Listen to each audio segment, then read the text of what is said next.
What's up guys, my name is Ace, and today we're going to be talking about Blackout, and more specifically, the future of Blackout. A couple days ago, Vonderhaar went on a little bit of a tweeting spree that revealed a lot of information surrounding the future of Blackout, and I wanted to just discuss that today. Now, I know I'm not the first one to be covering this. This channel never has been about, breaking news and getting it to you guys first. I already had my video yesterday scheduled, so I wasn't going to change that one up in order to talk about this, but I did want to share this information for anybody that hasn't seen it yet, as well as share my thoughts on the upcoming changes.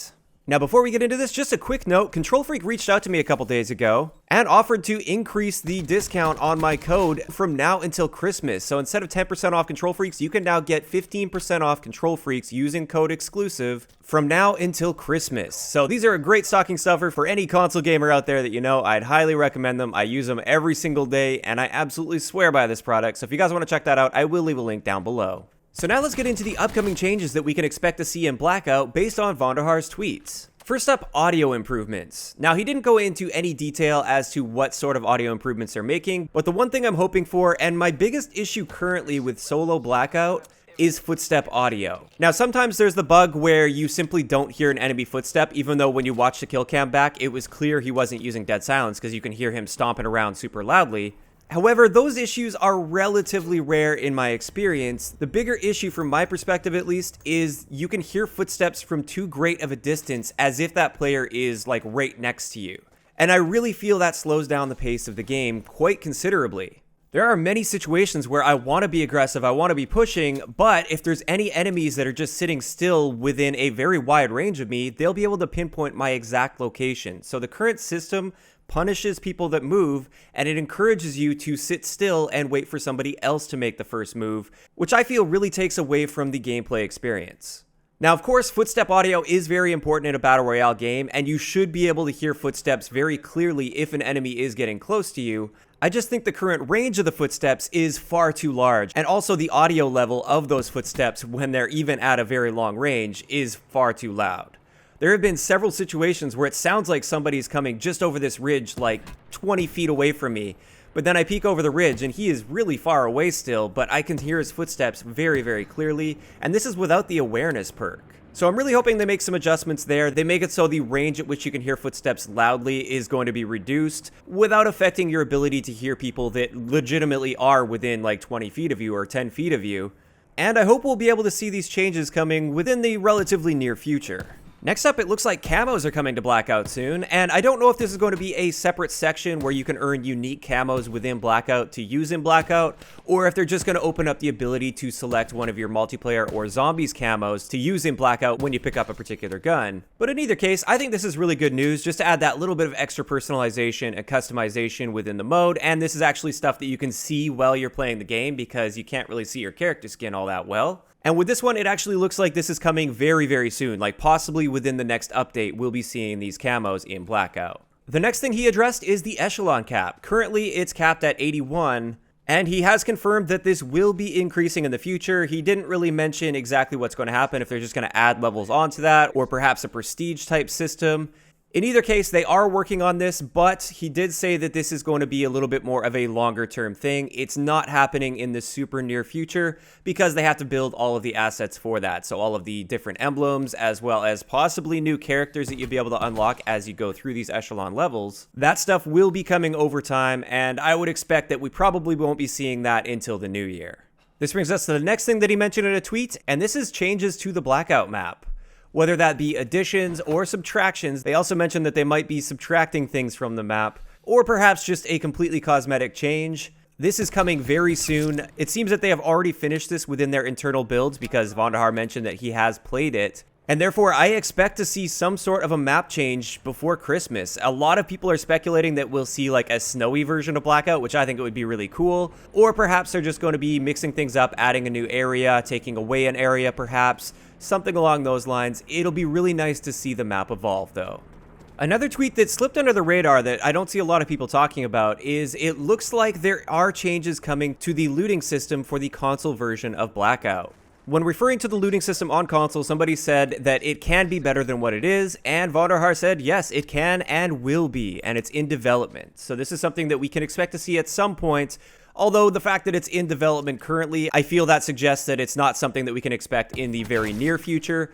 But at some point, it looks like we will be seeing some improvements to the looting for the console build of the game, which is really exciting because on console, when you compare it to PC, looting a dead body is so much easier on PC, and on console, it can be really buggy as well, where sometimes it just freezes up on you and you can't scroll, or it's just really slow, or even when it is performing technically well and you're able to scroll through, there's a lot of scrolling involved to get to what you actually want, whereas on PC, you can just click exactly what you want and it's in your inventory. Next up, this is one that I got really excited when I first saw. They are completely changing up the armor system and how it works. They're not just going to be tweaking a couple things here or there. They are starting from scratch with armor, and they're currently in development with this. And this is really good news. This has been probably my biggest complaint since the beta build of the game, is people are punished for actively taking fights throughout the game, because as you do that, you're bound to lose your armor, and the enemies that you kill, they're also going to be losing their armor, or they'll have very little health left on your armor after you kill them.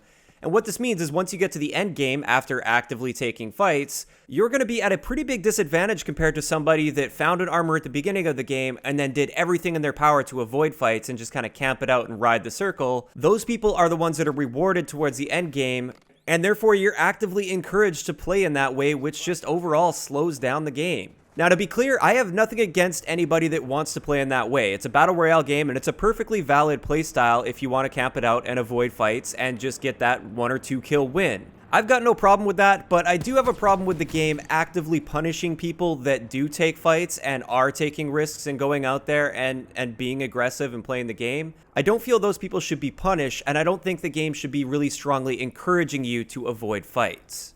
There should be more of a risk-reward system where if you are taking fights and getting kills and doing it efficiently, you should be getting more powerful as the game goes on, not weaker as the game goes on. So based on Vonderhaar's reply here, it actually looks like we will be seeing a system where you'll be able to get like armor scraps or armor pieces, and you'll be able to create or at least repair armor that you have. Therefore, the more kills you get, the more of these armor pieces you'll be able to collect, and the more effective you'll be towards the end game because you'll be able to keep repairing your armor. Whereas somebody that's been camping the entire time, they'll have their armor still, but once you take that armor off, they'll be less likely to have these armor scraps in order to repair their armor and remain effective. This is the change that I'm hoping for at least, but unfortunately it looks like this one is going to take some time. I don't expect to see this one within the next big update or anything. I think we're a little bit out from that, but I am really looking forward to seeing this change. So I'm quite happy to see that my 2 biggest complaints currently with Blackout, this is footstep audio as well as armor, are being worked on, and we will be seeing some changes coming to these soon. Because as it is right now, those are the things that I feel really take away from the mode. They encourage you to play slow and wait for the enemy to make the first move. They discourage you from actively going out and taking as many fights as possible. And I'll admit, at least when I'm playing solo, I get kind of bored with it because there are a lot of situations where the right move is simply to sit and wait for somebody else to make a move, which I find to be a little bit on the boring side, but if you want to win the game, that's often what you have to do.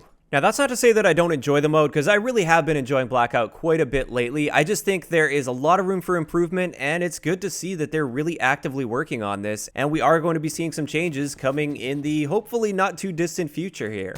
Now, one last tweet I wanted to mention from Vonderhaar here is confirmation that we will be seeing more characters added to Blackout, which honestly isn't really much of a surprise. Of course, we're going to be seeing new characters throughout the year, and there really is a lot of opportunity for different characters added to Blackout that we've seen in campaign for all of the previous Black Ops games. Just as a few examples, we have Bowman or Ice Cube. We've got Weaver with his distinctive eye patch. We've got Kravchenko, which is one of the bad guys in Black Ops 1. We've got Dragovich, he's not in the game right now. We have Salazar from Black Ops 2. Also from Black Ops 2, we have Chloe Lynch. There's so many different opportunities, and that's just going through a few of the characters from Black Ops 1 and Black Ops 2. There are a ton of potential options here, and that's not to mention they could also be doing the older and younger versions of some of the characters like Mason and Woods. They could also do different variations of these zombies characters. There's a lot of opportunity for that. And that's not even mentioning the faceless characters that they can be adding, similar to the ones that we get as we go through the different echelons currently. There's plenty of opportunity for a very wide range of these types of characters that could potentially be added in the future. So essentially, there's an endless supply of characters that they have access to that could potentially be added into Blackout, which is quite exciting. But with that, we're going to wrap up today's video talking about the future of the Blackout mode. I think things are definitely looking good. I just hope it doesn't take too long for a bunch of these changes to actually come to the mode. Of course, I'd like to know in the comment section below, first up, what do you guys think of these changes overall? And second, out of the entire Black Ops franchise, which character that we don't currently have access to in Blackout, which character would you like to see added to the game? If you enjoyed the video, a like rating is always appreciated, and don't forget to subscribe for more if you haven't already. I'll talk to you guys next time. And that's how we do. Mission area secure. Good work. Yeah.